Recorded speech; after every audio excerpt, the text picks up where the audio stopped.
Assalamualaikum warahmatullahi wabarakatuh.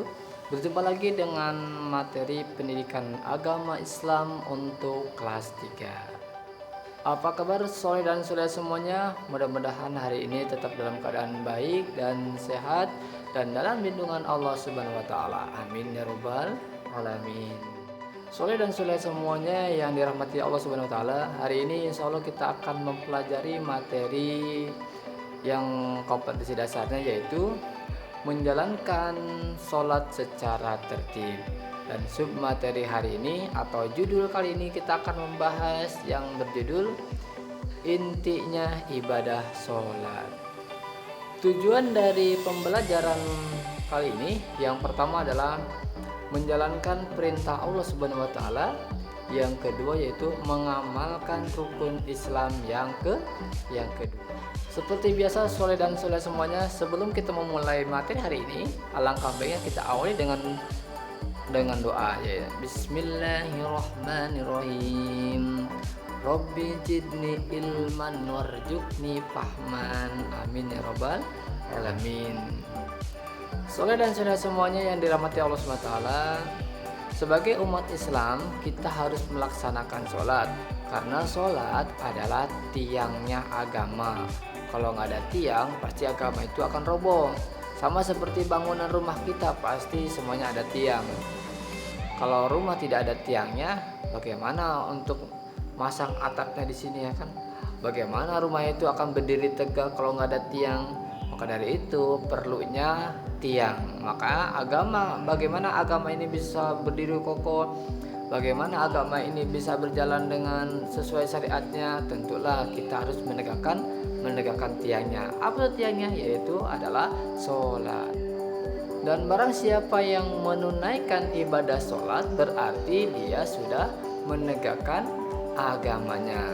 Kebalikannya, kalau dia tidak menegakkan sholat atau sholatnya bolong-bolong, maka dia sudah meruntuhkan agamanya sendiri. Soleh dan soleha, sholat adalah merupakan ibadah yang sudah ditentukan waktunya. Nah, kita itu kalau misalkan sholat itu tidak sembarangan, karena sholat wajib ini, sholat fardu ini adalah sholat yang sudah ditentukan waktunya. Kalau sholat subuh yaitu waktunya ketika terbitnya fajar. Kalau sholat zuhur itu waktunya ketika matahari di tengah-tengah di atas kepala kita. Nah, seperti itu waktunya. Tapi kita itu warga Indonesia lebih enaknya itu ditentukan dengan waktu, dengan jam, ya kan? Kalau sholat subuh itu jam setengah 5 atau jam 5. Kalau sholat zuhur jam 12. Kalau sholat asar jam 3 atau jam setengah 4. Dan maghrib itu jam 6. Isya jam 7. Nah, itu lebih tepatnya menggunakan waktu kalau di Indonesia.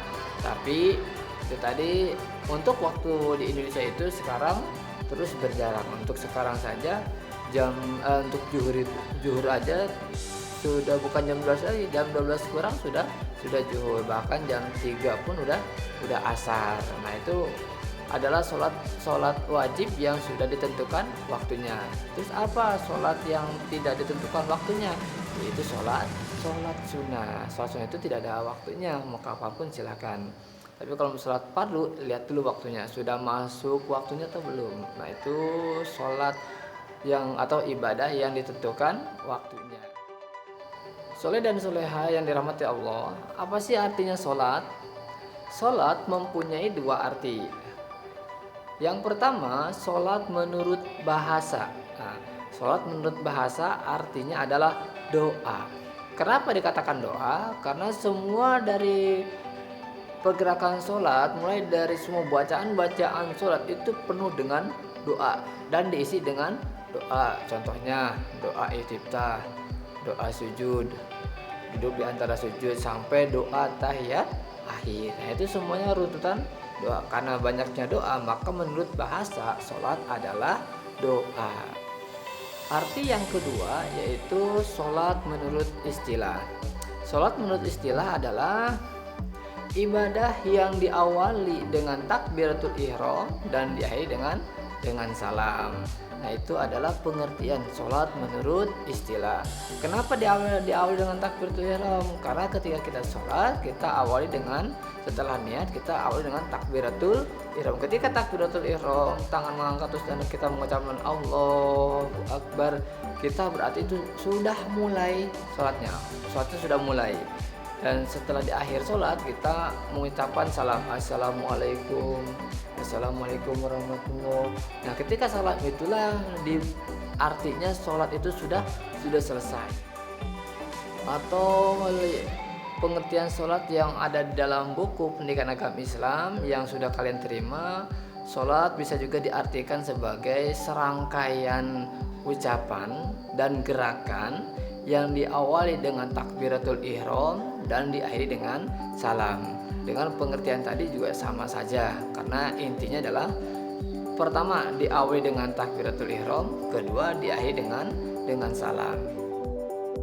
Soleh dan soleh semuanya, ingat sholat itu ketika nanti di akhir hari kiamat itu adalah perhitungan yang pertama kali. Sholat adalah perhitungan yang pertama. Dan ketika nanti di alam kubur pun ditanya oleh malaikat, siapa yang penanya dalam kubur? Munkar dan Nakir.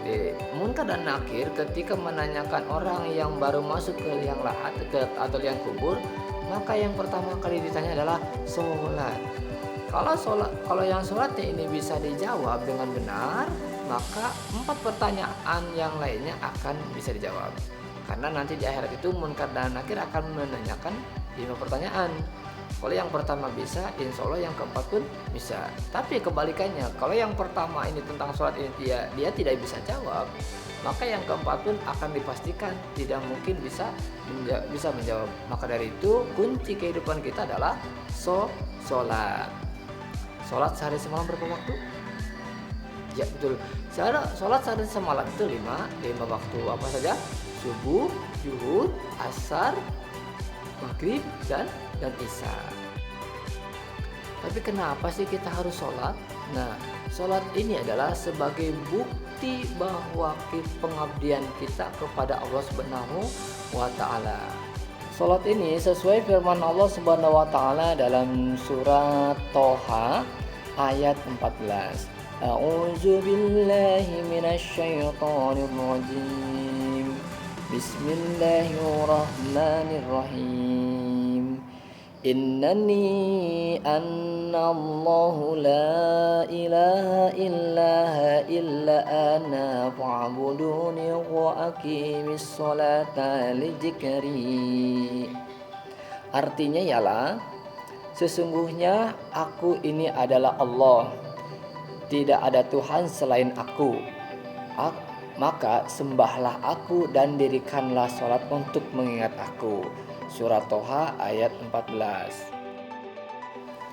Dalam surat Toha ayat 14 ini dikatakan bahwa Allah sudah mengakui bahwa dirinya adalah Allah. Dan kita harus mengakui bahwa dia adalah Allah. Nah, untuk mengingat Allah Subhanahu wa Ta'ala, ya, sesuai firman Allah tadi dalam surat Toha, maka dirikanlah sholat sebagai ingat kepada aku. Kalau kita misalkan sholat berarti ingat kepada Allah Subhanahu wa Ta'ala. Kalau ingat Allah Subhanahu wa Ta'ala, insya Allah apapun semua kegiatan akan mendapatkan keberkahan. Manfaat sholat diantaranya adalah mencegah diri kita dari perbuatan keji dan munkar.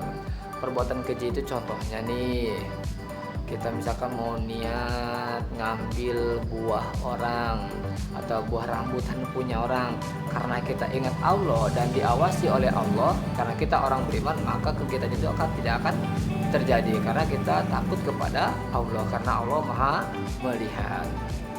Munkar, misalkan nih ada orang lain yang ingin mencelakai kita, karena Allah tahu bahwa kita sering mengingat Allah dan sering melaksanakan sholat, maka Allah akan menjaga diri kita, dari orang-orang yang ingin berbuat jahat kepada kita. Soleh dan soleh semuanya, Bapak pesan kepada kalian, jangan sekali-kali berani untuk meninggalkan sholat, terutama sholat yang 5 waktu. sholat yang 5 waktu tegakkan dan juga tambah dengan sholat sunnah. Di antaranya yang sering kita laksanakan ada qobliyah dan ba'diyah. Nah, jangan sekali-kali meninggalkan sholat, karena udah sekali saja meninggalkan sholat kita akan terbiasa untuk meninggalkan sholat. Itulah materi yang kita pelajari hari ini. Mudah-mudahan kita termasuk orang-orang beriman dan termasuk orang-orang yang taat kepada Allah SWT dengan cara mendirikan sholat. Kita tutup materi hari ini dengan baca hamdalah. Alhamdulillahirabbil alamin. Jadi Bapak cukup sekian, kurang dan lebihnya mohon maaf. Wabillahi taufiq wal hidayah. Wassalamualaikum warahmatullahi wabarakatuh.